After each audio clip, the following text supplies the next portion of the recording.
Thanks for staying with us. We begin news with a political crisis in Rivers State as the President of the Federal Republic of Nigeria, Bola Tinubu, has declared a state of emergency following months of irreconcilable political standoff between the executive and legislative arms of government in the state. In a televised press conference on Tuesday, President Tinubu evoked Section 305, subsection 5, amended and declared Governor Siminalayi Fubara, his deputy Ngozi Odu, and all the members of the House of Assembly suspended for an initial period of 6 months. The president subsequently appointed retired Vice Admiral Ibokete Ibas as administrator for Rivers State. President Tinubu's proclamation follows a high-level emergency meeting involving top officers of the National Assembly and security chiefs at the presidential villa in Abuja amid news of twin explosions that rocked the Trans-Niger pipeline in Bodo Community, Gokana local government area of the state on Tuesday. Of the executive arm of the government has chosen to collapse the legislature to enable him to govern without the legislature as a despot. As it is, there is no government in Rivers State, and I quote. The above pronouncement came after a catalog of judicial findings of constitutional breaches against Governor Siminalayi Fubara. There have been disturbing incidents of vandalization of pipelines by some militants without Governor taking any action to curtail them. I have, of course, given stand order, having failed to make a request to me as president to issue this proclamation as described by Section 305, Paragraph 5 of the 1999 Constitution as amended. It has become inevitably compelling for me to invoke the provision of the Section 305 of the Constitution of the Federal Republic of Nigeria, 1999, as amended, to declare a state of emergency in Rivers State with effect from today, 18th March, year 2025, and I so do. By this declaration, the Governor of Rivers State, Mr. Siminalayi Fubara, his deputy, Mrs. Ngozi Odu, and all elected members of the House of Assembly State are hereby suspended for an initial period of 6 months. In the meantime, I hereby nominate Vice Admiral Ibokete Ibas, retired, as administrator to take charge of the affairs of the state and the interests of the good people of Rivers State. For the avoidance of doubt, this declaration does not affect the judicial arm of Rivers State, which shall continue to function in accordance with their constitutional mandate. And that was a statement there by the number one citizen, President Bola Ahmed Tinubu. So, who is the newly appointed Rivers State sole administrator? Well, let's quickly tell you here on News Now. Retired Vice Admiral Ibokete Ibas was born on September the 27th, 1960 in Nkor Cross, Rivers State. He joined the Nigerian Navy on June 20, 1979 as a member of the 26th Regular Course and was commissioned as a sub-lieutenant on January the 1st, 1983. Retired Vice Admiral Ibas served as the 22nd Chief of Naval Staff of the Nigerian Navy from 2015 to 2021. Prior to that, he held various key positions, including directing staff at the Armed Forces Command and Staff College, Jaji, from June 2000 to June 2002. He's an alumnus of the prestigious Harvard Kennedy School in the United States, where he graduated in 2013.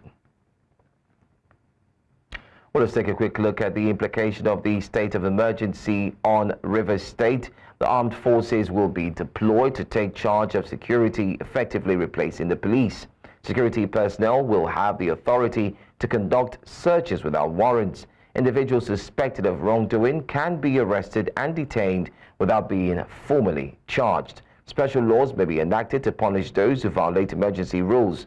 Quasi-judicial bodies may be established to try offenders. The right to lawful assembly, freedom of expression, and communication may be restricted.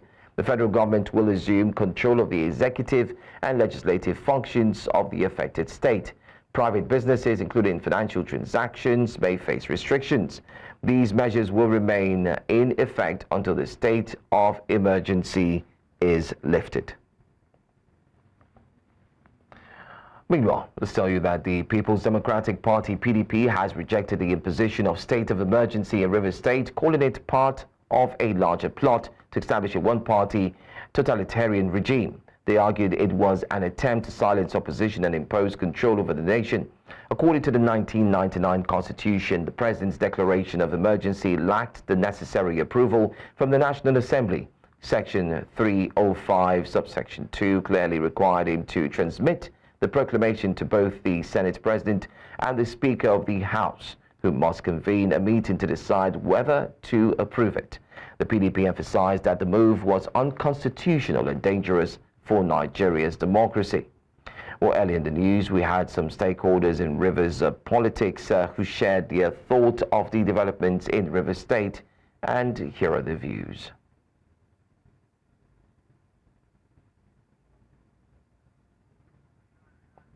We'll bring you that video shortly, but let's move on now and still tell you more stories coming up soon.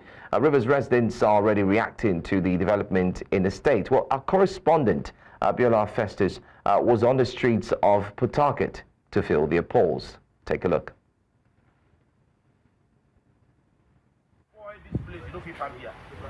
But you want to make fast money.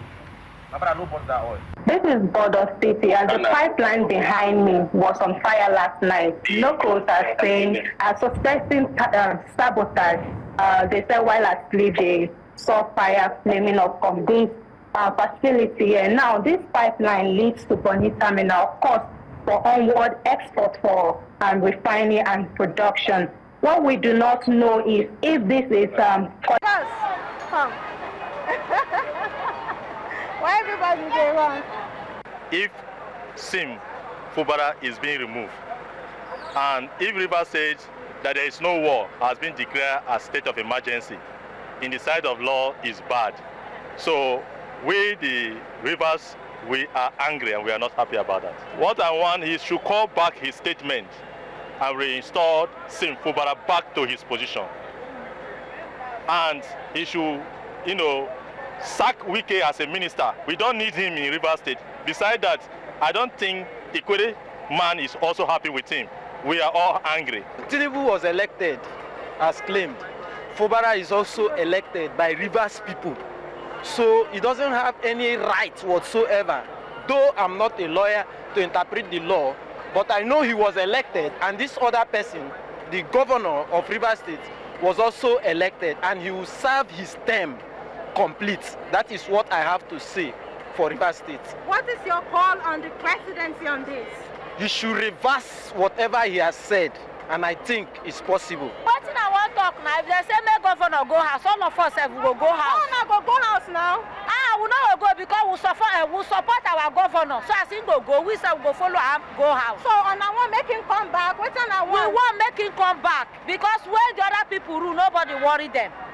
And I think the person they worry him. Person they worry him, which is weak in the warrior. Go, no agree. You go do. I like him. He go be president. I can't talk about it. Go happen. We for Zamfara, for Borno State, they keep people, they reduce nothing about it. We say when nothing happen. You don't wake up one morning and say state of emergency for what? Why do you look? Don't look at the place. The place is very peaceful. Is there any crisis in this state? All those ones where Wike, what, Wike this. All those one is nonsense. All what we know is our governor, Sim, because we love Sim. He's a peacemaker. You don't need war. This state of emergency, I think, it shouldn't have been like this. They would have come together on a round table to talk out this thing on a round table and sort out their differences. It has indeed been a day in Rivers State today. From a midnight explosion at a crude oil pipeline facility to an afternoon explosion, making it 2 explosions in a day. And the latest being the declaration of a state of emergency by the President of the Federal Republic of Nigeria. The streets of Port Harcourt have been agog with the chantings of "We want our governor back." In Port Harcourt for News Central, Biola Festus. Well, great job there done by Biola Festus. As mentioned earlier on, we're joined by some political stalwarts who had their own views concerning the state of emergency as declared by Nigeria's president. Let's take a look. For over 1 year, they spent the whole of 2024 campaigning for the declaration of the state of emergency. In fact, a fractional chairman of the APC in Rivers State, Tony Okota, held repeated press conferences asking for the declaration of a state of emergency. So this didn't come to most, careful observers of the crisis in Rivers as a surprise. And that's one part. The second part is that the fact that the president in 2023 December, during his first intervention, made a disproportionately unfavorable conditions for Governor Fubara to meet, indicated very clearly that the president himself was indirectly supplying the presidential oxygen to the main orchestrator of this crisis, his own minister or the FCT, Mr. Yeson Wike. So to answer your question directly at this one, this did not come to most observers as a surprise. It's indeed a sad day for not just Rivers State, for democracy.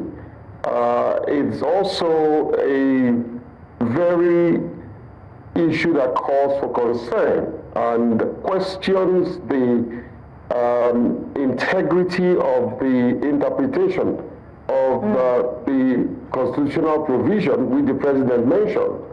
The question I ask, I'm not a lawyer, for those that would give proper interpretation, does the president have the power to remove the governor?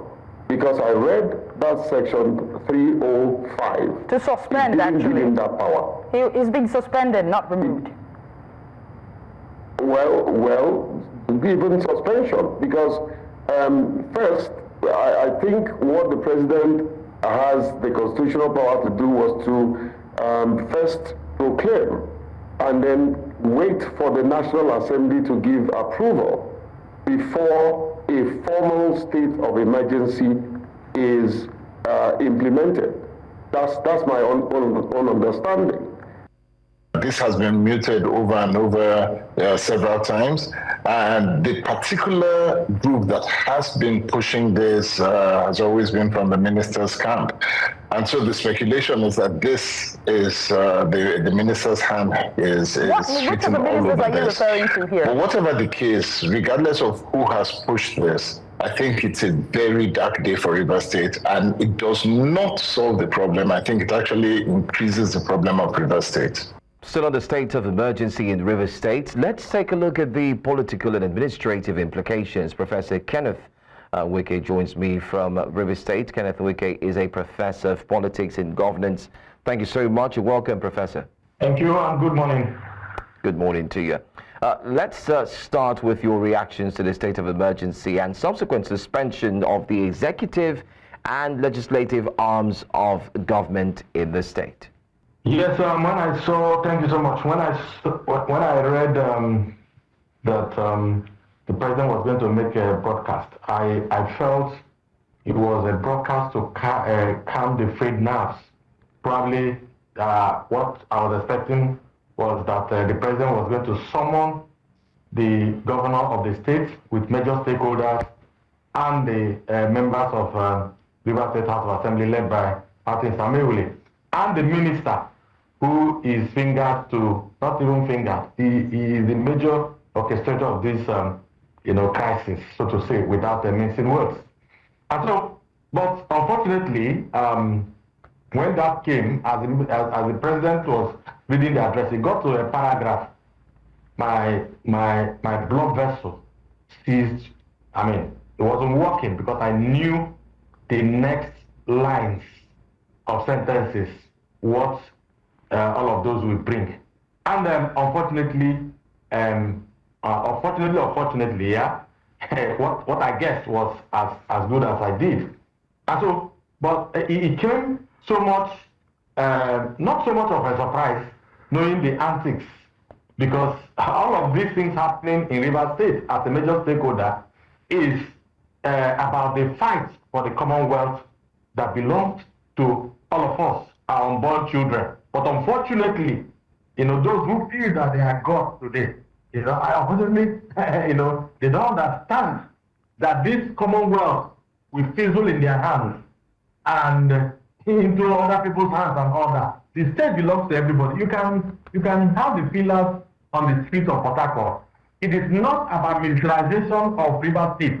It's about the will of the people. Because whether the governor is suspended today or not suspended, the will of the people cannot be subverted. Because even if you come for election tomorrow, of course, all of these things are being further intensified. Of course, the people's will cannot be subverted by the wills and caprices of just one man.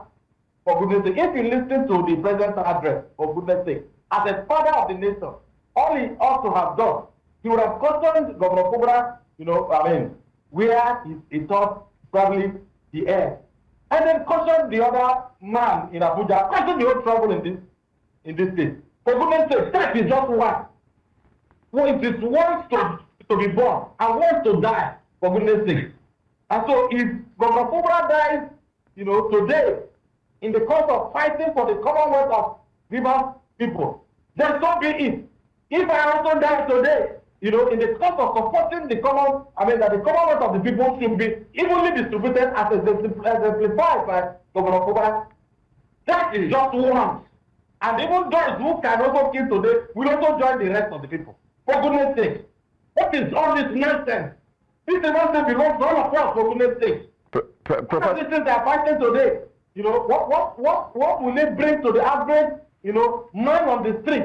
That the civil servants over 8 years were not promoted, no steps and all that. And so even if the central power now, we then also continue the good works of Governor Kubra, for goodness sake. Professor, I could tell that it's a heated conversation. And we do kind of understand how you feel, even though we're not actually, really sitting with you there. But my question to you this morning is, do you think there is some form of bias, just as some of our guests have reiterated early hours of this morning, concerning the fact that the president addressed the situation looking at just one side, while leaving the other side just there? We looked at the FCT minister. The address did not speak to him, but rather spoke to only the governor and, of course, legislative arms, as we've rightly said. Of course, you can see that clearly. I listened to that when I 10 minutes of the address of Mr. President. As a father and as one man who has fought for the hard-earned democracy that we'll talk about today, that was the least I expected from him, for goodness sake. As a father of Nigeria, today, even if it is politics they are playing, but looking at the Supreme Court, ruling, even if I can, as a professor of politics and governance, I can tell you for free that as much as nobody can challenge the ruling of the Supreme Court is a finality, but we have a right to interrogate their ruling, for goodness sake. We have a right to look at the wordings and then, interrogate whether these rulings are consistent with previous rulings or inconsistent with the ground law or extant laws of the country, even if we have no constitutional right, to interpret, but we can interrogate, for goodness sake. I didn't go to school for free now. So for me, the president as a father ought to have, look at what happened in Lagos State, for goodness sake. Within a total of an eye, all the problems we have solved. But today, in River State, nobody is at war with each other. Even the House of Assembly members, were they at war with each other? Did you see any fight anywhere? Did you see any gun shooting anywhere? So how come you could not have called Governor Kubra and major stakeholders in River State like you did before? At least, now that the situation is being tensed up again. And then calling the minister, the so-called minister, who cannot sleep, for goodness sake. This death is one. It is one. And if you cannot get it right in River State today, there is no other day. Governor Kubra has sacrificed his life, and those of us who are also speaking for it today, it is only way that this can happen. And the liberal state can be liberated for what? He may have started the cause, he may not complete it, but it is a cause, and it is a trajectory of the struggle for the emancipation of the ordinary persons in River State as against Roma. But for me, he failed to address the matter as a father. But he took one, look at him, accused him, Governor Fubra, bringing down a whole House of Assembly and all that. Professor, doing that kind of thing, you do a balance. All right, Professor Wike, let me also ask you very quickly, but don't you think that this move was necessary, especially looking at the fact that River State has been told that it would not receive federal allocations? Don't you think this move was necessary? There needs to be a reset. Can we look at it from that aspect, that possibly this is the reset button that River State needs in order for it to actually strive and then receive federal allocations so that the governor can actually, really govern after 6 months? Look at, if you watch his statement, first of all, he said, in the first instance, it tells you that something is in the office. In the first instance. It can be second instance, third instance, and forever instance. Absolutely, because the president can still, talk after 6 months. Yes. Go ahead. So it's a game plan. Listen to me right now. Even the House of Assembly members who are fighting for this cause, they are all relieved. But somehow, don't misinterpret me. A leadership has been, one-man leadership has been foisted on the people. And who has access to Federal Executive Council to do submissions and on one man and no other person. And at the end of the day, yes, ordinarily, if you look at what a Goodluck Jonathan did last time, he did not take away the powers of the governor.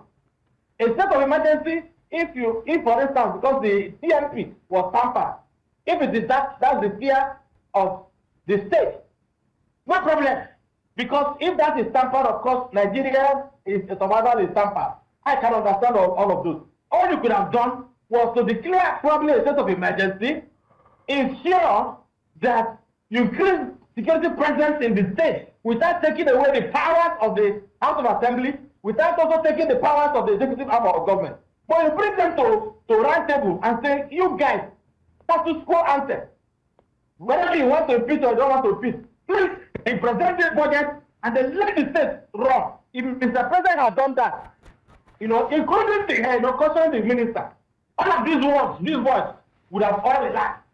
And then you increase the presence of military, security in River State to checkmate any upsurge of a crisis and all of those, and in protecting critical infrastructure, and they work in tandem with the government at all levels in River State. Of course, people will come out this morning and hail Mr. President, but not to take away the powers of the executive and take away the powers of the legislature, and then hand it to anyone against over 7 million Rivers people. For goodness sake, this is a wreck of democracy. This is a wreck on the constitution that belongs to all of us in River State. And it is only one to be born and only one to die. Thank you so much for speaking with us, Professor Wike. Thanks for your time. Well, let's still stay in River State. It seems to be a continuous story this time. Another explosion rocked a pipeline manifold in the Egba-Mandoni local government area of River State. This happened on Tuesday. And this comes just hours after a similar explosion destroyed parts of the Trans-Niger pipeline operated by Shell in Bodo Gokana local government area. The latest incident reportedly occurred at a manifold connecting a federal pipeline deep inside the forest. Eyewitnesses say the explosion took place at a facility that conveys petroleum products from Seplat, Ajib and Shell, serving LGA and parts of Imo State to Brass in Bayelsa State. Police say investigations are ongoing and more reports will unfold. We'll go on a quick break. When we come back, we'll look at this story. FCT Minister Wike revokes PDP National Secretariat's land over non-payment of ground rent. Stay with us as it gets interesting. We'll be right back. And thanks for staying with us here on News Now on News Central Television. Minister of the Federal Capital Territory, Nyesom Wike, has revoked the land title of the People's Democratic Party's National Secretariat in Abuja. The minister issued the revocation notice in a letter dated 13th of March 2025, signed by the Director of Land Administration, Chijioke Nwakweze. According to the letter, the opposition party has failed to pay its annual ground rent on the property for 20 years, from the 1st of January 2006 to 1st January 2025. This by repeated notices in national newspapers and electronic media urging it to settle all outstanding bills. The minister added that the FCT administration will immediately take possession of the PDP secretariat until all bills are settled. The much anticipated tax reform bills have passed the third reading in Nigeria's House of Representatives after weeks of rigorous debates and stakeholder engagements. Alongside the tax bills, several other proposed legislation scaled through the third reading as lawmakers addressed issues of urgent national importance. Our correspondent Idong Joseph tells us more in this report. After intense deliberation and public hearings, the Nigeria Tax Bill, Nigeria Revenue Services Bill, Nigeria Tax Administration Bill, and the Joint Revenue Board Establishment Fund Bill has scaled third reading in the House of Representatives, marking a significant step towards modernizing Nigeria's tax administration and revenue generation drive. Mr. Speaker, I rise to second. The passage comes after weeks of stakeholders' engagements, during which concerns were raised about the proposed increase in the value-added tax from 7.5% to 15%, and the reintroduction of inheritance tax, which were later resolved by sustaining the 7.5% VAT rate and removing the cross-mandating inheritance tax. I rise to move that HB 1756, HB 1757, HB 1758, and HB 1759 be read a third time. I so move, Mr. Speaker. Say aye.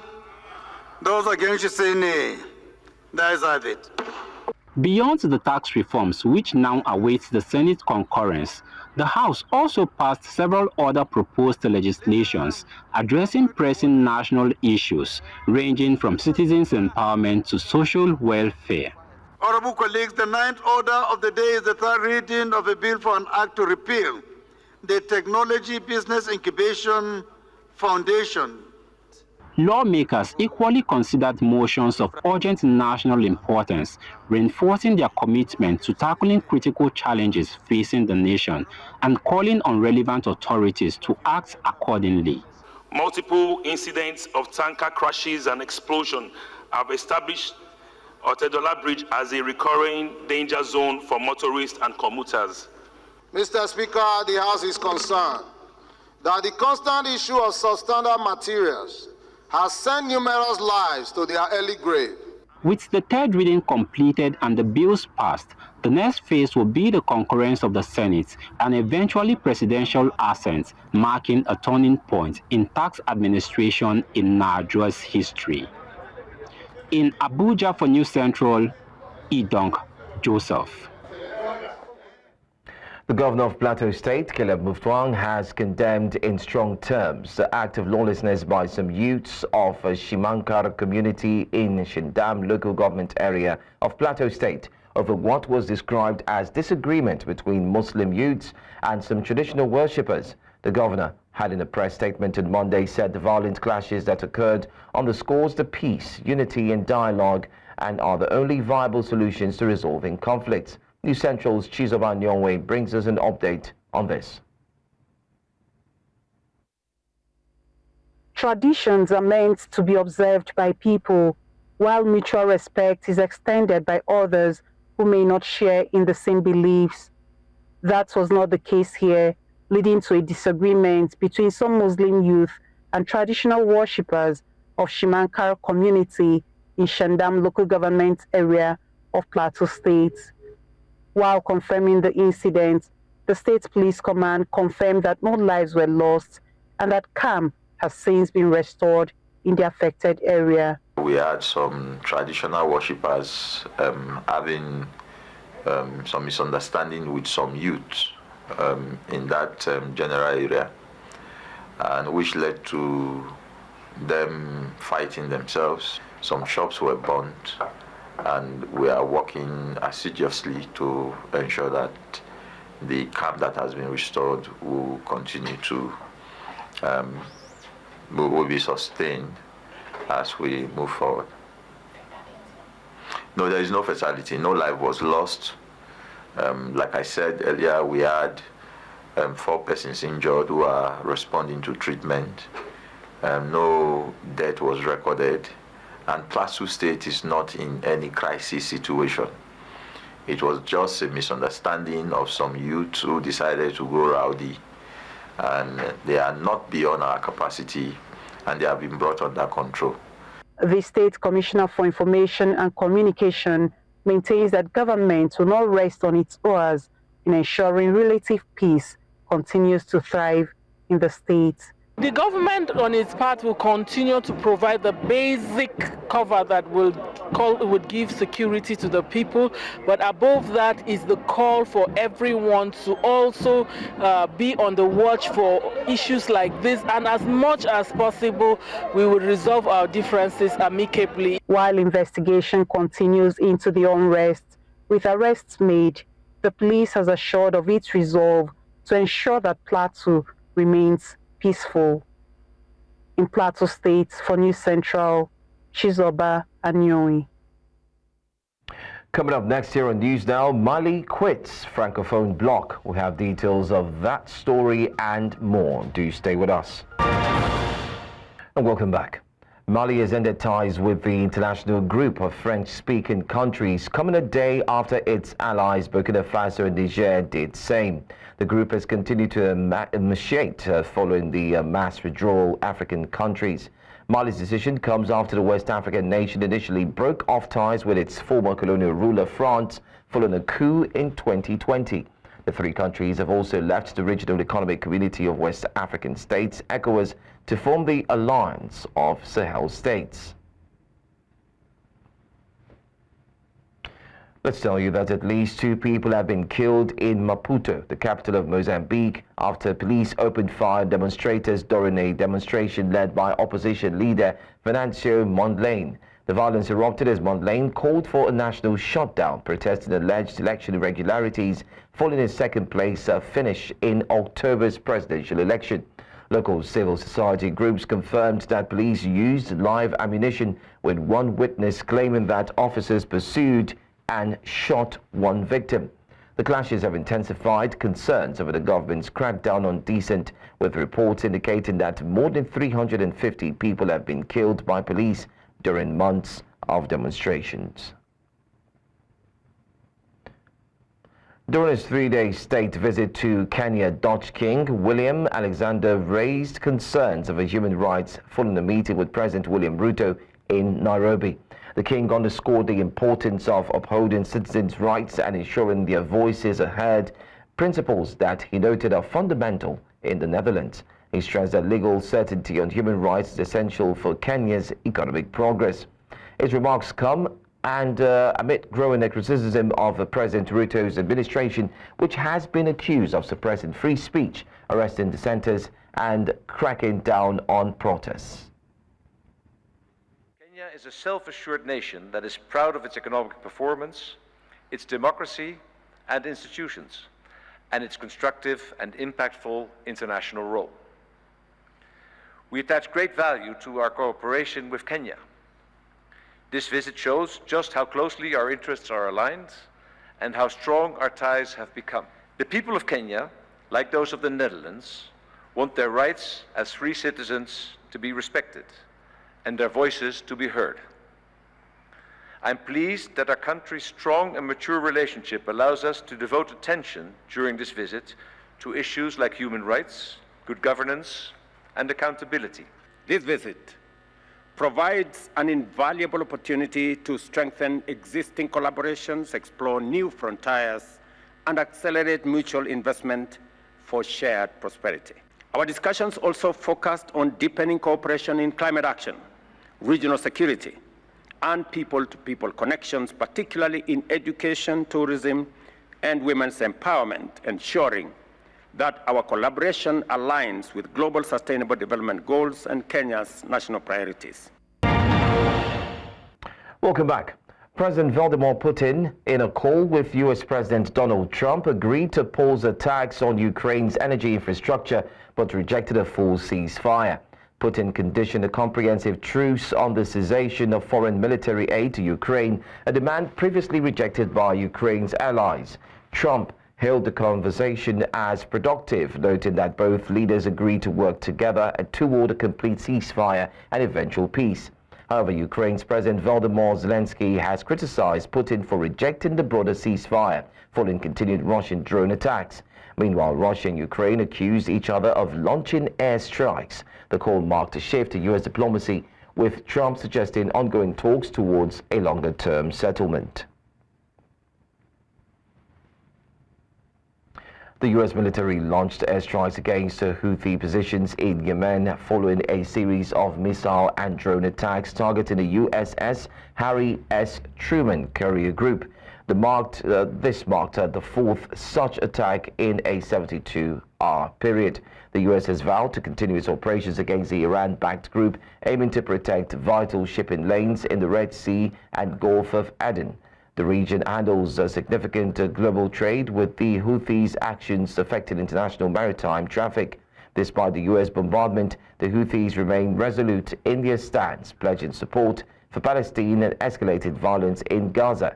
Tensions between Israel and Hamas have also flared, with the Houthis taking responsibility for a missile attack intercepted by Israel.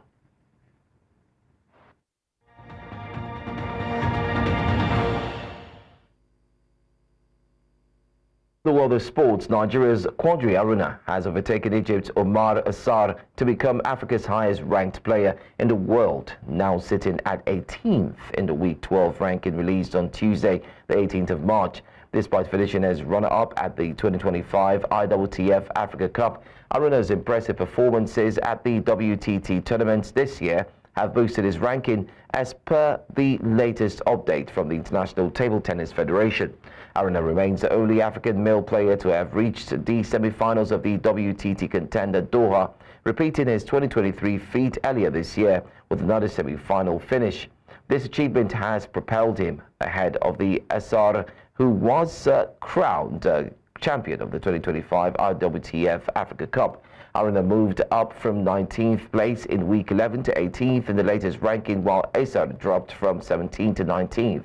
Denmark's Jonathan Gruth took over Assar's 17th place, moving up from 18th. The Nigeria Football Federation, under the leadership of Ibrahim Gusau, has achieved a significant milestone with the groundbreaking of the NFF FIFA Players Hostel and Training Facilities in Abuja. A ceremony which took place on Tuesday was officiated by the Speaker of the House of Representatives, Right Honorable Tajuddin Abbas. The state-of-the-art 68-room hostel, situated at the MKO Abiola National Stadium, features 62 single rooms, 4 suites and 2 executive suites. In addition to the hostel, 2 new training pitches, 1 synthetic and 1 natural grass, will be constructed, while the existing synthetic pitch will be reconstructed. The project also includes spectator terraces with a seating capacity of 1,838 as well as new dressing rooms for players and officials. Funded by FIFA through its FIFA Forward 3.0 program, the project is expected to be completed within 24 hours. This initiative marks a major step towards enhancing Nigeria's football infrastructure, providing world-class facilities for players and officials. It gives me immense pleasure to stand here this afternoon to proudly welcome all of you to this memorious occasion of the groundbreaking of the FIFA Players Hostel and new training pitches, which will serve as a barrier for all the various national teams when completed. Indeed, my joy is no bound, as this is one of the projects that I was determined to push with my executive committee to banquet as a legacy to Nigerian football, right from the day we were born in.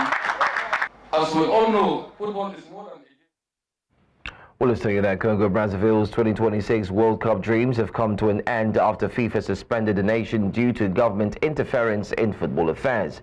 The suspension, which took effect on the 5th of February, means Congo's March qualifying matches against